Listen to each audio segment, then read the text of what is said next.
Hello students, good evening to all of you. Similar to the percentage labeling of the oleum, a mixture of H3PO4 and P4O10 is labeled as 100 plus X%. जैसे हम oleum में पढ़ते थे 100 plus X% करके, वैसे ही अब हमें यहां पर SO3 की जगह पर P4O10 और H2SO4 की जगह पर H3PO4 समझना है. ओके तो क्या हो रहा होगा, P4O10 और वाटर मिलकर H3PO4 बना रहे होंगे नया H3PO4.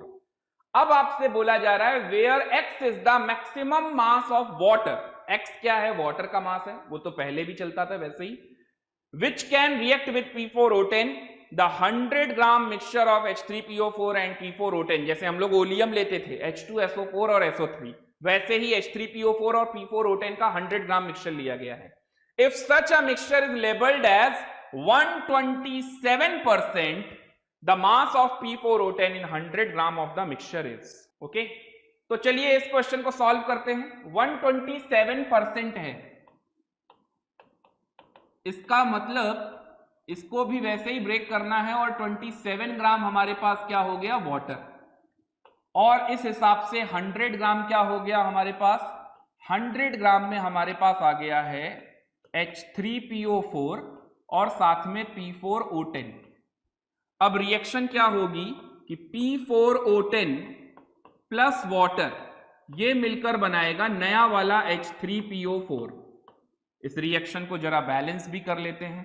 तो 4 मोल ले लेते हैं. हाइड्रोजन कितने हो गए, 12, तो यहां 6 ले लेते हैं. 4 4 जा 16, 10 और 6 16, तो ये बैलेंस हो गया. ओके तो ये इस तरीके से आया. अब यहां पर सोचिए अगर ये 27 ग्राम वाटर है तो 27/18 कर देंगे तो ये क्या आ जाएंगे, मोल. ये मोल आ गए 27/18. अब देखिए 1:6 की स्टाइचियोमेट्री है, यानी जितना ये रिएक्ट करेगा उसका 6 टाइम्स ये रिएक्ट करेगा.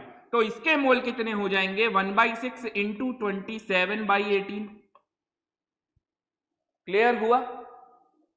चलिए तो मोल्स तो आ गए और मास और निकाल लीजिए तो और समझ में आ जाएगा.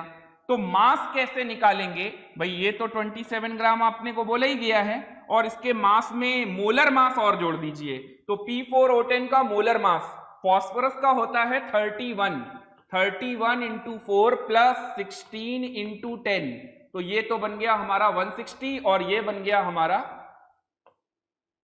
4 3 जा 12, 124 प्लस 160, ये कितना बन गया हमारा 284. ओके तो ये हो गया 284. तो ये बन गया और यहां पर ये कुछ सॉल्व भी होता हुआ दिख रहा है मुझे.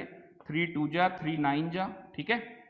तो ये 27, तो ये 9 2 जा 18, 1/4 बन रहा है और इनटू में 284, तो ये ग्राम में आ जाएगा.